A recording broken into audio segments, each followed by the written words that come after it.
In this video, we're going to show how to easily replace your drive belt and get that onto your roller.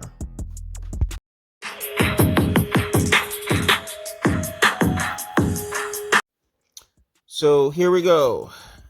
So first thing you want to do is you want to make sure that the drive belt is over the roller and it's on the shaft, so not on the pulley, on the shaft, just like that.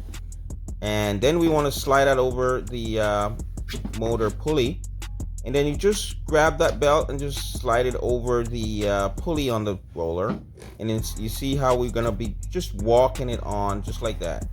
So just turn it. I'm doing this with one hand, so with two hands you should be able to do this real easy. You can even grab the motor pulley, and with your two hands make sure that the drive belt stays on the pulley of the roller, and just like that, and there you go.